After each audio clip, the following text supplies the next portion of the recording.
Hey everyone, and welcome. We're doing things a little differently today. Consider yourselves enrolled in a very special session at the John Louis Memory School.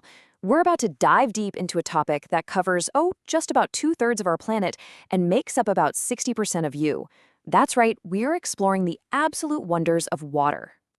So let's kick things off with some ancient wisdom from the Thoroughcrowl that really sets the stage for us. It boils down to this: no rain, no water.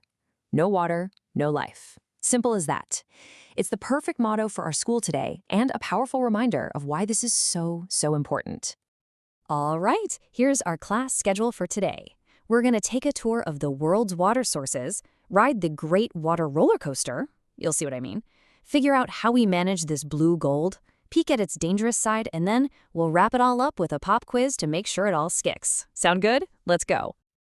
First up, welcome to geography class. We are going on a whirlwind world water tour. We're about to find out where all the water on our planet is actually hanging out. And trust me, it's in a lot more places than you might think. Our world tour is going to hit these 5 major spots. You've got the obvious ones, right? Like big flowing rivers and massive seas. But then there's the hidden stuff, the secret reservoirs right under our feet that we get to through wells and springs. Each one is a critical piece of this giant global puzzle. So what's the big difference here? Well, it's pretty simple. River and lake water is fresh. It's what we drink. It's what we use to grow our food. We even build these enormous dams to create artificial lakes called reservoirs. But seawater? Whoa, that's a whole different story. You cannot drink it or use it for farming. And the reason why is simple: salt. Lots and lots of salt. Just how salty are we talking about? This number says it all: 3.5%. Now that might not sound like a lot, but it means for every liter of seawater, you've got about 35 grams of dissolved salt in there.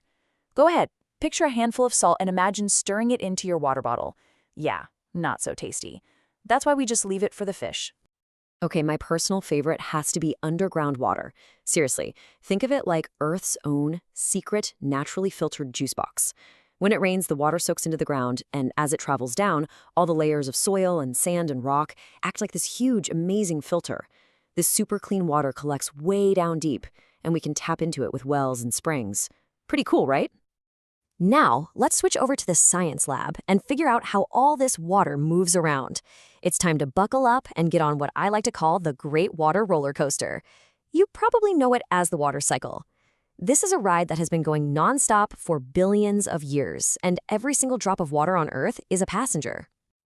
This roller coaster has 4 main parts to the ride. First, you've got evaporation. The sun heats up water and poof, it turns into vapor and goes up. Then comes condensation. That vapor gets high up, it cools down, and turns back into tiny little water droplets that form clouds. Third, precipitation. The droplets get heavy and fall back down as rain or snow. And finally, flowing back. All that water gathers in rivers and flows back to the ocean to start the ride all over again. And here's where the ride gets a little wild. Sometimes, on that precipitation step, if the air way up there is super duper cold, those water droplets can freeze solid before they even start to fall. And that's how we get hail. We're talking literal balls of ice just falling out of the sky. How crazy is that? Okay, we know where water comes from, we know how it moves around, so now it's time for a crucial workshop on how we manage it. Because this blue gold, as some people call it, is way more precious and way more limited than you might think. Okay, prepare yourself for a number that is, it's pretty shocking.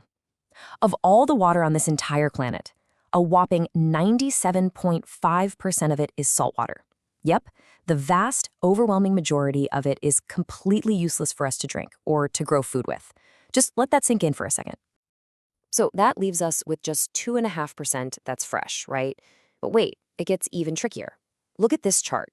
Of that tiny slice of fresh water, almost 70% of it is locked up, frozen solid in glaciers and ice caps. Another 30% is groundwater. That leaves a teeny tiny, minuscule fraction easily available on the surface for every person, every animal, and every plant on Earth. This is why managing water is so critical. And that, my friends, is exactly what water management is all about. It's the whole activity of planning and figuring out how to make the absolute best use of that tiny little sliver of fresh water that we all have to share. We literally cannot afford to waste a single drop. So, what's a really smart, but actually super simple way we can manage water? Check this out. Rainwater harvesting. It's genius. Step 1, you collect the rain that falls on your roof. Step 2, you just store it in a tank to use later. And just like that, you've got your own supply of free, fresh water. And the benefits are amazing. Not only do you get your own water stash, but by doing this, you help reduce flooding in cities, you stop precious topsoil from washing away, and, this is a big one, you help refill those underground water reservoirs. It's a total win-win-win situation. So what about that huge ocean of salty water? Well, we have a couple of clever tricks up our sleeve in a process called desalination. One way is distillation, which is basically just copying the water cycle. You boil the water, the salt gets left behind, and you collect the fresh steam. Another is reverse osmosis, where you use a ton of pressure to force seawater through a filter that's so fine it catches the salt. They can be pretty complex and use a lot of energy, but they're huge tools in the fight for more fresh water. Okay, now we have to shift gears a little bit for our health and safety class. We need to talk about water's dangerous dark side, pollution, and all the invisible nasty things that can be lurking inside it. So here are the main culprits, the villains of water pollution.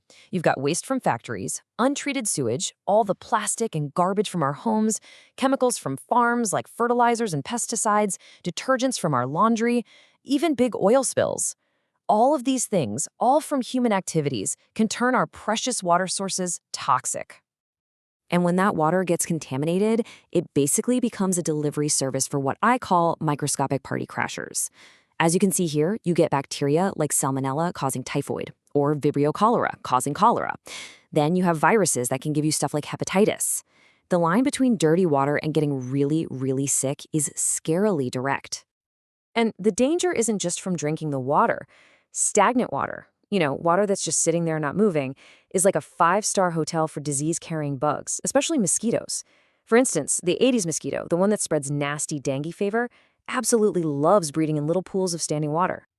All right, class, that's it. Pencils down. It is now time for the final pop quiz.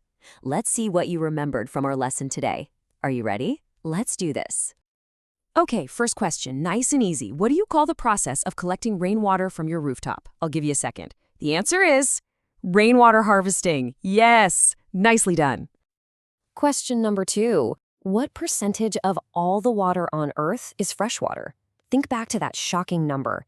It's just 2.5%. So tiny.